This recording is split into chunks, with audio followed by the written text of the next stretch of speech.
Once upon a time, in the gentle hills of a small valley covered with bamboo, there was a young monk named Ren.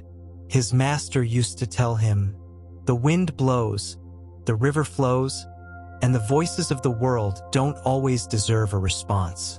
Ren was naturally calm, but lately, the words of others began to disturb his heart.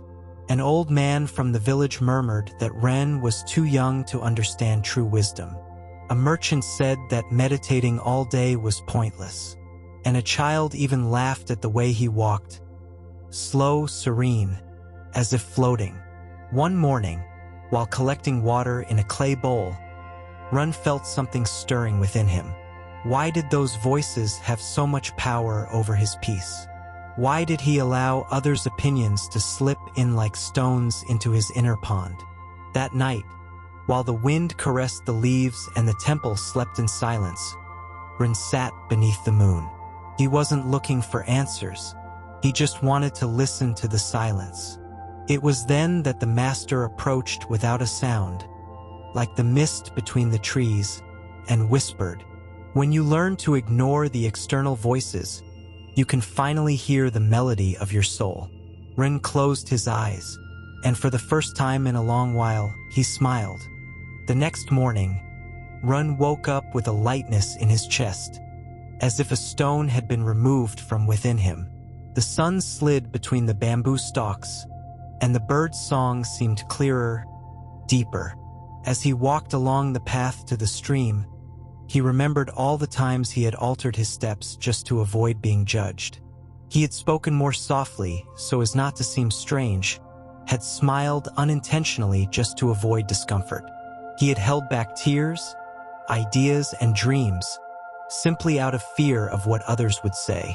But that day, something was different. That day, he decided to walk as he always did. Slowly, mindfully. The merchant at the market looked at him with the same mocking expression, and Ren simply kept walking. The old man in the square frowned, as always, and Ren bowed his head with a slight gesture, without changing his pace. Even the child laughed again, pointing at his serene walk, but this time Ren felt neither anger nor sadness. In his mind, the words of the master resonated like a mantra. The flower does not ask if anyone finds it beautiful. It simply blooms.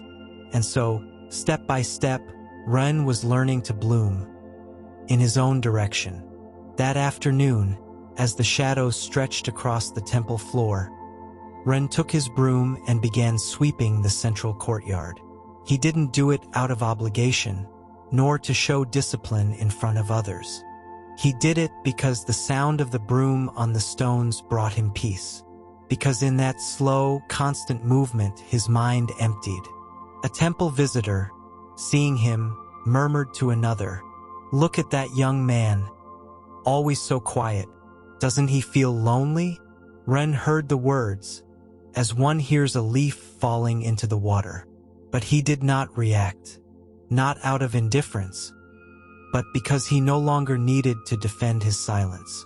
Later, as he sat by the pond, he watched a frog dive gracefully. The water stirred for a moment, then returned to calm. And then he understood.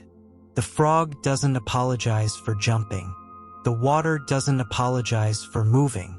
They both simply are.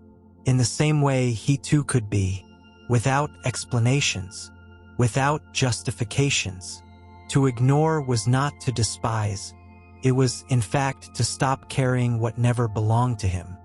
That night, the rain began to fall gently, as if the sky itself had also learned to let go. Ren took shelter under the temple's eaves and watched as the drops hit the stones of the garden.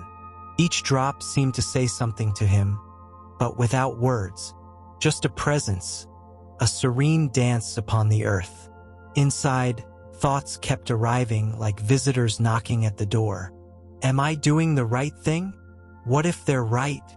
What if my path is just an illusion? But Ren had learned something new. It was not necessary to open the door to every thought. He could simply observe and let them pass. The master appeared by his side once again, with the calm of one who has made peace with everything. "Run," he said softly. Ignoring others doesn't mean hardening the heart. It means protecting the silence where your truth grows. It's not rejection, it's care. Ren nodded without saying a word, and in the murmur of the rain, he understood that ignoring wasn't an act of pride, but a profound gesture of love. Love for his peace, for his path, for his most authentic self. The next day, Ren ventured into the forest. He had no specific destination. He just wanted to walk, listen to the sounds of the world without the world speaking about him. As he walked among the trees, he heard the branches crackling under his feet and the birds conversing among the treetops. None of them asked him to change. None of them commented on his steps or judged his silence. The forest simply welcomed him, just as he was. He stopped in front of an old tree whose trunk was twisted, marked by years and storms. Yet it stood tall, firm, alive. Ren sat beside it and thought, this tree didn't straighten itself to please anyone, and still, it is perfect. The wind blew softly, and in its breeze, there was a silent teaching. Ignoring the unnecessary is not weakness. It is wisdom. On his way back to the temple, a group of villagers was talking loudly. Where has that young man been? Always so distant. Yes, he doesn't seem interested in anything. Ren passed by them with a serene smile. Like the twisted tree in the forest, he didn't need to explain himself. He just needed to keep growing. In his natural form. That night, as the stars dotted the sky like brushstrokes of light on a dark canvas, Ren lay on the tatami of his small cell. He listened to the distant sound of the wind chime swaying at the temple entrance, marking the rhythm of silence. He thought about how many times he had tried to shape himself to fit in, adjusting his steps, his voice, even his thoughts just to be approved. And he realized something. He had been chasing reflections in the water, forgetting that he was the lake. Opinions like floating leaves come and go, some gentle, others heavy, but none have the power to sink you unless you pick them up. In the midst of this reflection, he remembered the words of the master, spoken long ago when he was just a young novice. People will talk always. If you do a lot, if you do little, if you do nothing. So, why not do what makes your heart sing? Ren exhaled deeply. He let his body sink into the straw mattress, as if it were soft earth. And for the first time, the murmurs of others faded completely, like smoke in the air, like an echo that no longer found walls. To ignore wasn't to close the ears. It was to open the soul to what truly matters. Upon waking, Ren felt that something inside him had settled, as if a stone had finally touched the bottom of the lake and the water, at last, was calm. He no longer walked through the temple with the anxiety of pleasing. He no longer glanced sideways, waiting for approval. Now every step was a conscious choice, every silence an affirmation. During an evening ceremony, one of the older monks watched him attentively and said with a smile, "You've changed, Ren. What have you done?" Ren looked at him gently and replied, "I've stopped listening to the voices that don't come from the heart. I've stopped carrying what was never mine." The monk nodded, with no more words, because sometimes wisdom doesn't need explanation, only presence. That night, as the incense filled the room with its soft fragrance, Ren knelt before the altar. He asked for nothing. He gave thanks for nothing. He simply breathed.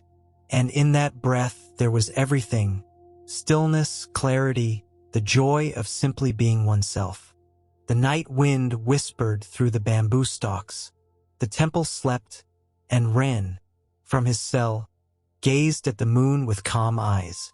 He hadn't managed to make the world fall silent, but he had learned not to give it his attention. He had discovered a silent, invisible power, the power to ignore without hatred, to let go without resentment, to keep walking without looking back. Because when one ignores others from peace, what they're really doing is choosing to listen to themselves. And so, with a light soul, Ren closed his eyes.